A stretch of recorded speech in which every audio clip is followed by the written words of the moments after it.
Hey Dave, how you doing today? I am doing great, Nick. It is finally fall. It is fall. Gloomy Love it. gray skies, cooler Oh, weather. The weather of oh, your I've got people, right? I've got sunshine and mid 50s and looking at a Nice. nice weekend. It's the way it should Cool. be. Yeah. So, we are back with another round of retirement planning headline news reviews, Dave. As we like to say, we read the news so you don't have to, or maybe you do want to after you hear us Right. talk about it, right? Well, and we can at least help point you to what we think matters. Yeah, exactly. So, first up today comes from the Wall Street Journal from Jason Zweig, talking about yield, right? Yeah. Well, what this is, it basically Jason's week ran down um a couple Ah, that's companies right. out there that were making claims about, like, on the internet were advertising that they could provide like 15%, Mm-hmm. 17% yields with no risk. Yep. And these were all very fishy to begin with, but he basically determined that they're all scams. And um, it's interesting. I'm not going to go into the details. We talked a little bit about it a week or so ago when we talked Mm-hmm. about some of the scams that were going on out there. But Jason really, does a really good job of debunking what these folks are trying to do. And it's a little bit frustrating, right? Because we have, I look at, of course, we like to think of ourselves as the good guys out there. Of Of course. course, everybody's got their own opinion of themselves, right? But I think about, like, what our regulatory burdens are and like what we deal with the Mm-hmm. SEC and compliance and making sure we're following all the rules. And some of these were folks that have been barred from the industry, that Mm-hmm. had very, very checkered pasts in the industry, and yet are still out there holding themselves out, making ridiculous claims to get people to turn money over to them. Yeah, well, part of the reason why we do this is to, let people know that some of the things that we're seeing out Hmm. there aren't factually accurate. And this is one of Right. those things where we talked about it a couple weeks ago, like you said, but preying on the emotions of interest rates are going down. I got to lock in. I got to do Yes. something to keep this high interest rate. And all Yes. of a sudden you find yourself in some, scheme of Yeah. some sort where you end up losing money or what have So, you because you're trying to lock in for guaranteed fixed rates at higher yeah. than anything you've seen before, right? Yeah. So I've always had a lot of respect for Jason Zweig. And if you're interested in seeing what's going on out there, the seamy underbelly of the investment world, go ahead and read that article. And Mm-hmm. just yeah. And remember, if it sounds too good to be true, chances are it is. Exactly. That's Right? what it all boils down to. Yes. And if you're not sure, ask a fiduciary, and they would be happy to let you know the truth of the matter, Yeah. right? So let's go on to something happier. Yeah. So, still from the Wall Street Journal, travel retirement tips. Mm-hmm. And what's the number one goal that new or preparing retirees come to us with a lot of times? They want to travel. Yep. We put it in almost every plan, right? Almost every plan. I did have, yeah, I've had a couple exceptions recently, but they stand out as exceptions, and they Mm-hmm. knew it. Mm-hmm. But yeah, so 6 rules for travel and retirement, and I thought these were pretty good. Um, some of them are pretty obvious, but they recommend, like, trying to travel in the off season, Yeah. thinking about secondary destinations, being willing to talk to strangers and locals because you'll get more out of the whole experience. Yep. Um, But focusing on, go ahead, sorry. the big advantage of being retired, right, is you don't have to travel in the summer or just the summer Hmm. or spring break, right? You can Yeah, avoid those yeah, times. yeah. And we're not near retirement yet, knock on wood, but my wife and I have used a few of these strategies already. So it was kind of validating to see them as recommendations. But going to Madrid in February was great. There was almost Yeah. nobody there, and it was Right. still in the 50s. And, most of what we wanted to do was museums and that kind of thing anyway. So, Right. Yeah. um, and it was less expensive and less crowded. Um, I liked the advice in here about focusing on just a few things for Mm-hmm. retirees, not trying to see everything all at once, making sure you stay in every place 3 days minimum, Mm-hmm. Yeah. to get the feel for it and get relaxed rather than always be packing and moving around. For So, sure. Yeah. um, and just like we say in any planning situation, be ready to improvise a little bit. For sure. Don't be Yeah. locked in. So it's a good article. Cool. Coming to us next, Dave, is from CNBC, talking about how a recession could upend retirement plans and how to take some certain steps to help you, right? We talk a lot about, Yeah, hey, the market's doing great. The market's doing great. There's going to be a recession eventually. There will be a recession. The market yeah. will come back down to earth. And I think, in good times, if you can mentally prepare yourself for what might be, a not so good time, I think that's super helpful, right? Well, yeah, and we included this article. I kind of look at it as one of those articles that's out there that I know a lot of people are going to read because of the Mm-hmm. headlines, but it's not. I did not care for the article or find it particularly useful personally. Yeah. So I would include it on our list of like, hey, these are the things you're going to probably be reading and seeing. Here's kind of the way to think about it. And so the things that they mentioned doing, reviewing your asset allocation, looking at your risk levels, you do that all the time anyway, right? I mean, you should Should be. be. Yeah, Yes. right. Yeah, and consider your sources of income and how secure they are. I mean, that you don't. Basically, I read an article like this, and I'm like, you don't just all of a sudden do these things because all of a sudden you're scared.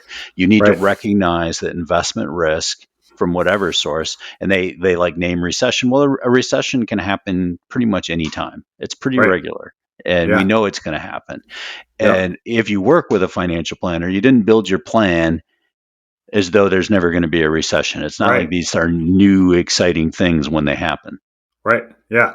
When So, we do our planning, we model, we put you through a recession so we know what right. the Yeah. outcome is, right? Like that's Yeah. part of our Yeah. process. But I guess Yeah. for our listeners that are doing it themselves, it is one of those things. It comes back to 2008, right? Like if you leave your portfolio alone long enough, eventually your risk isn't going to be right. So yes, you Right. should be checking your risk, and it shouldn't be because you're afraid of a recession, or because chances are when you're afraid of a recession, it's already too late to some degree, right? For most Right. people. Right. So, yes, you should be doing this on a regular basis or working with a professional that can do it for you. And sometimes, we kind of poo poo this stuff because we're doing it all the time for our clients. Hmm. And, not necessarily everybody out there is doing it. But yes, you are fully correct. You should be doing it all the time and paying attention Right. to that, not waiting Right. until the last minute. Right. Next article comes to us from Apple News, Well, the crushing financial burden of aging at home.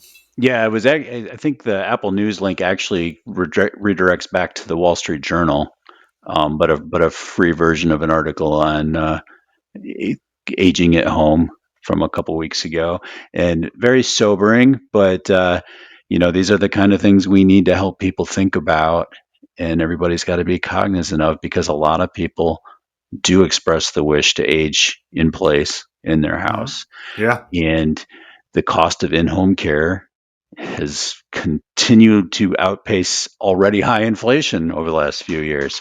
right. And it's not just the cost, but just finding consistently good workers is Yeah. extremely difficult. Yeah, this is one of those areas where the pandemic really hurt, as far as like Hmm. workers, people willing to go into houses. Like we lost a lot of good labor force and it just hasn't come Right, back. right, right, And more and people need it and want it. So, right.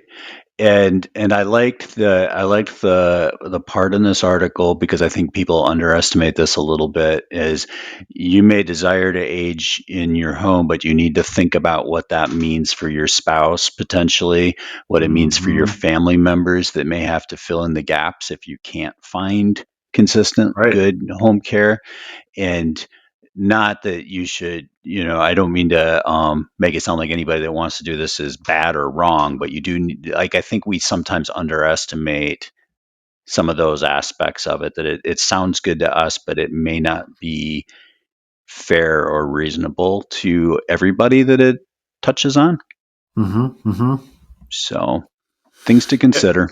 It's one of those things. We work on it as a part of the retirement planning process of like, hey, how are we going to pay for this? Where do you want care? How do we think about that? How do we allocate your portfolio Right. because of that? So these are all like questions and conversations that you should be thinking about and not waiting until the last minute until Right. you're in that situation, right? Yeah, for sure. Not fun conversations, but definitely necessary ones. Yeah, financial planning should always be fun, Nick. I don't know what we're Yeah. doing, but I guess we have to deal with the hard problems too. Indeed, we do. Speaking of not fun financial planning, there is a retirement ticking time bomb headline going on around out there. Yeah, And so our Ed Slott wrote a book about the ticking retirement yeah, time bomb, and Ed Slott, for all of his genius, also needs to sell books. yeah, And so great headlines like the ticking time bomb of retirement are very good yeah, at selling books, but it's one yeah, of those that you really need to pay attention to what he's actually saying and what yeah. this means for you, right? This was another one where I was a little disappointed, and I guess I'm always a little disappointed in what I see as clickbait headlines. But Yeah. Ed Slott is a highly respected expert on retirement plans and IRA rules, and he is Yes. the source in the industry for if you need to know exactly how some weird required minimum distribution situation will play out, or you know, just all the technicalities of IRAs. Yes. Yep. He's the man. He's the guy. Um, this is one of those things again where, to me, I think this is overstating the issue and making things feel too cut and dry and black and white for people, Mm-hmm. when the the idea of how you're going to be taxed in retirement has a whole bunch of variables and is very Right. personal, and it requires foreknowledge of things you can't necessarily Yeah. guess, which would be Right. market returns, tax rates, how long you're going to live, Right. um, and then your personal choices around. And what I should back up a step. What he's talking about here is how many people are building up a huge tax liability in their 401ks, and they're going to be surprised in retirement when they have to take all this money out and pay tax on it. Yes. But there are ways to mitigate that. Mm-hmm. And while it is something that we see as an issue, not saving for retirement is a bigger issue. Yes. And I guess that's my professional reaction when I read an article like this. Is like, how many people are going to like use this as an excuse to not put money in their Right. 401k, and Yeah. then they're not going to save for retirement, which is Right. worse than having to pay. And you're going to pay your taxes on your income, whether you pay them now or pay them later. Right. Um, what we tend to do for folks that look like they may end up in a higher tax bracket in retirement is try to be strategic early in retirement or in their later working years about how they save. Yeah. So, Well, I think that's a great point. The problem that I have with the whole ticking time bomb theory is it's kind of seen as this like all or nothing, right? Like, well, I hmm don't want to pay future taxes, so I'll pay taxes on everything now. And that's yeah, not the answer, right? yeah, Like, yes, we're having these conversations with all of our clients and figuring out strategically what makes the most sense based on what we know, but there's also a lot that we don't know. And right, so we have to take that into consideration as well. And it's kind of a give and take of, yes, we maybe want to pay some taxes now, but that doesn't mean we want to take everything out of pre-tax right, stuff, pay all the taxes, and move it to a Roth. And the right. other problem that I really see too is stuff like this gets used by people who have unscrupulous morals to sell you things that you don't need, like a whole life policy, because you don't have to pay taxes on the Yeah, distributions out of it, right? yeah, Like that's where I yeah, really get hot. yeah, yeah. We're both going to get fired up if we go too far down the whole life as a retirement plan strategy Right. misinformation campaign. Back to what should be legal and what shouldn't be legal. But Yeah. anyway, I digress. Yeah, it's just be wary that, and the way you and I have put it, I've heard you use the same phraseology with clients that may be in a high tax bracket while they're working and trying to figure out the Roth and IRA and traditional mix. Is you want to sometimes we have to diversify how we're taxed on things now and in retirement, just like we would Mm-hmm. diversify your retirement plan itself, because Right. we don't know what those outcomes are going to look like. So let's have some Right. options open. Yeah. The last thing that I typically want to see is somebody with everything pre-tax or Right. somebody with everything after tax. Right. Those are Yeah. both problems. Yeah. Right. Right. And yeah, neither is perfect.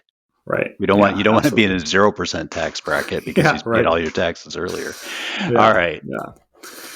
So, next on our list comes from, let's see, the Wall Street Journal, Health and So, Wellness, Aging in Place. I think we did that one as well, well. Or is this a different this is a different iteration? article that came out a couple weeks later than the other one, but it's Gotcha. related. Perfect. And so this one was looking more from like what people want to do, while the other was like looking at the financial implications of it. And essentially 77% of retirees report that they do want to stay in their homes. We should have sandwiched these two together. Yeah. Um, it basically emphasizing that making this work takes planning. But they walk through several different scenarios that real people have reported to them, like how they dealt with this with their parents and how Yeah. they dealt with it with family. Um, but the reason we wanted to include it here is it emphasizes having frank conversations about money with your kids, and Yes. because a lot of times you're trading things like spending money now versus Right. inheritance, and Yep. um, it's good to either have those conversations or at least have decisions made, Yeah. that you're comfortable with. Two main Um, things there, right? Like having those frank conversations and having them early, right? Like right? Yeah. Yeah. if it's Yeah. stuff that has to happen now, it's Yeah. almost too late, right? There's, emotions involved. So the earlier you can have those conversations, the better, and make sure you're having them. Yeah. Well, and it talked about different things to think about ahead of time too, like physical things like lighting and stairs versus ramps, and some of the things that you do need to physically think about too. Yeah.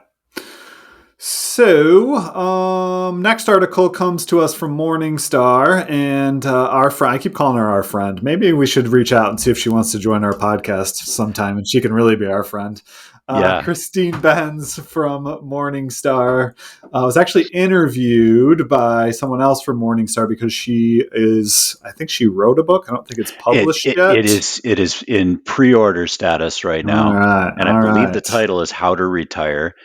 I ordered myself a Yes. copy already a couple weeks Love it. ago. Love So it. I anticipate we'll be doing a review, because I think um, over the years, she's pretty much aligned with how we like to think about Oh yeah. retirement, and Absolutely. has used her platform at Morningstar to say Yeah. some good stuff that's very useful. And it's kind of interesting because she's like at that stage where she's going Hmm. through some of this stuff. So it's kind of like a firsthand account to some degree, which I think is Yep. awesome. So this article was the 5 critical steps to take before you retire. So those steps are: what role will work play, right? So, Hmm. we've seen a lot of people doing, continuing work and scaling down. We've seen people do, work for free, volunteering. And so thinking through like, what role do you want work to play? Because there's Hmm. lots of studies out there about how work is, potentially good for you in retirement. Right. And without defining what work is, but some sort of work. Social Security planning, right? So thinking about how and when you're going to take Social Security, which we've covered in this podcast before. Retirement income style, which I thought was interesting. We've talked about this as well, but it was kind of that, stability versus Mm-hmm. variability, right? Like, do you want a secure income stream? Do you have some already? Do you need more? Right. I thought that was very interesting of thinking through, what that means and what that looks like for you. And that can take a lot of different avenues. We Mm-hmm. actually did a podcast recently on that. I want to this fourth and fifth one, or the fourth one I really like, which is practice spending before retiring, right? Which is Yeah. something that I never thought about, probably because I'm so far away from retirement, right, Dave? Right. Um, Right. but it is, interesting in terms of thinking about like in her discussion around like, not thinking you're going to be able to spend from your retirement portfolio, which is like this holy Mm-hmm. grail of I've saved all this money, I've invested, I've worked so hard to Mm-hmm. grow it, and now I have to flip the switch of taking money out of it and spending it, which is a real thing for people and hard to do in a lot of cases. So I love this idea of practicing that before you actually retire, taking money out for things, Mm-hmm. because it's an important thing. Like people get hung It, up on it for sure. I've had numerous conversations this very week with clients about the psychology of being able to spend from their portfolio because it can be a real hang up. So Yeah, I think that was a great point to practice it ahead of time. yeah. And then the last one is structure your portfolio for retirement. So, strategic de-risking, which we talked a little bit about, right? Obviously, the closer you get, maybe you don't want to take as much risk. There's a ton of factors that Mm-hmm. go into that. So we're kind of painting a broad picture. But also, one of the things that she talked about is having that like cash bucket to cover, a year or two of cash, and more from a psychological standpoint than anything else seems to help a lot of people, especially as it comes to volatility in the market. Knowing that you have cash to cover things for a while seems to be a good strategy for a lot of people as well. Yep. Oh, let's see. Our next article from the Business Insider, the best way to take retirement road trips, follows a couple who went through and bought a van. A la, what's that movie, Dave? Um, somebody will know it out there. Well, All it'll I could come think to of was me. Chris Farley. Different van, not one by the All river. right. But we've seen this a lot, right? They go out and buy a van, they end up Oh hating yeah. it, and like switch strategies. So and end up doing like cheap hotels, Airbnbs, kind of things, as opposed to Yeah. like having the travel van, which they didn't like. So I guess the moral of the story, which we've told many clients before, is if you want this as something that's interesting to you, rent it, try it out for a while, make sure you love it Right. before you go out Don't. and buy the thing. They're a lot easier to buy than they are to get rid of when you decide you don't like them anymore. Yeah, yeah. It's Yeah. much more glorious on TV and in movies than it is Yeah. necessarily Well, when you're doing it and living it, right? yeah, and I think some of that too just comes to that psychology that we see with a lot of like late stage career folks. Like they've been tied to their desk or their cubicle or their 9 to 5 for a long time, and just that free, it's the American dream of the freedom of the open road, right? Driving through Mm-hmm. Monument Valley into the sunset, and it sounds great, but it doesn't necessarily mean a lifestyle. Right. Yeah. Not for everybody. Yeah, yeah, For sure. yeah. It's yeah. My version of that was my wife asked me what I wanted to do at some point for a trip this summer, and I said, well, I today I kind of want to just take my canoe and go down the Yukon River, and she, and she was like, well, that'd be fun for about 3 days, and she's probably right, you know. so yeah, Too funny. yeah.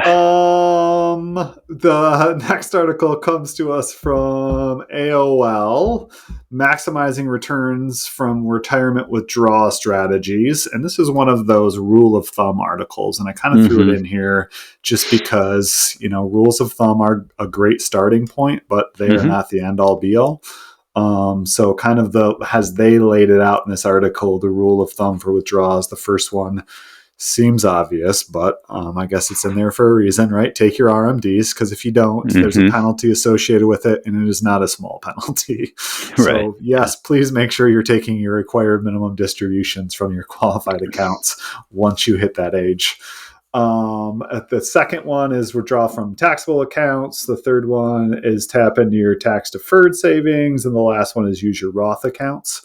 And for a lot of people, that strategy or that rule of Yeah. thumb works, but for a lot of people, it doesn't. There's a lot of factors to consider when it comes into Right. withdrawal strategies. Yeah. And these rules that they laid out here are also the default settings in just about actually any financial planning software I've ever used. These are the Yeah, default settings for like how right. it runs scenarios throughout retirement. Gonna Mm-hmm. gonna spend your after tax money first. When you hit retirement, just required distribution age, that comes first. Then any after tax money that's left. Then IRA money. Then Roth money. Those are the defaults. And it works from like an overall planning situation because that's probably the worst case scenario for most people. Right, But then what I always tell people when we're doing those early projections like that is, hey, these are the defaults. In your situation, we may want to finesse that a little bit. And it'll be a year by year decision, right? right, Depending on what your mix of assets, which when you're 63 and we're running preliminary planning projections, we don't know exactly how things are going to look at 72. But right, when you're exactly. 72, we can sit down in January or February and say, okay, for the rest of the year, here's where your money's coming from. And we want to take so much out of your traditional IRA, so much out of your after tax accounts, and next year required minimum start. We can Right. start to be real specific about it. So, Well, the reality is it's going to change from year to year. So it's something that you yeah, have to, you can't just set it and forget it, right? It's one of those right. things that you have to look at on a regular basis and do the tax planning work and make sure it still makes the most sense, right? Right, right. And then also recognize that it's one thing to like plan out your like average monthly income needs, and then you also need a plan for like what happens when all of a sudden we need a new car that we hadn't budgeted for, and you know, not that that opens up a whole nother planning Right, avenue, but like where are you going to take that next dollar from that you hadn't planned right, on? I guess right. is you know part of Yeah, that for sure. that discussion too. It's definitely an ongoing, and a lot of you can think about it in terms of like what's left over legacy. Like there's a lot of different reasons and things to do things Hmm. differently, but it's a good starting point and good conversation to think about. But yeah, you probably Right. want more detailed analysis on a regular basis to make sure you're making those decisions in the best way for you and your Yeah. plan. So, final article today, Dave, comes to us from the street. It's entitled "How Much Risk is Right for Your Retirement Portfolio" by a Mr. David Shotwell. I Uh, was gonna say this one's not on my list, Nick. I snuck that in there for you. Yeah. I know you've been writing a lot of pieces for the street that have been good. So, tell us a little bit about the risk and retirement portfolio. Give us the overview straight from the Oh, author. put me on the spot. Really, really, what I was trying to do in that article was just lay out the like three components of risk that we really look at when we design a portfolio and give people ways to think about it on their own if they're not Mm-hmm. working with a planner. So the three basics are, what do you need to make on your money is a good Yeah. starting point. Like, does your spending require that you make at least 5% or at least 6% or at least Mm-hmm. 7%? Mm-hmm. So there's required return. And then the flip side of that is what we call risk capacity, Mm-hmm. which is how much. So if you're going to invest so that you can make 7%, is the variability that's going to cause problems for you. Mm-hmm. In any given year, you can have a certain range of returns, right? We call it Right. sequence of return risk. We've talked about that a lot. And Mm-hmm. then the third component is the personal component, and that's Mm. what is your risk tolerance, Right. right? And how much, at what point does Michelle Nada call me up and say, get me out of whatever Nick has me invested in because it's way too volatile, and Yeah. so what's really right for any individual portfolio is isn't maximizing one of those things, is taking the Venn diagram of those three things and finding where they intersect. And it's not Right. about it's not about maximizing any one of those, it's finding the optimal blend of those three. Right. So Yeah. yeah. Yeah.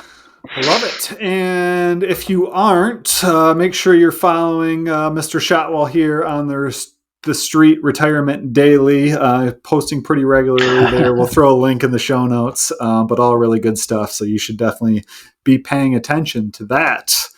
Dave, as always, it has been a pleasure, my It's been friend. fun, Until Nick. next time. Yeah, thank you.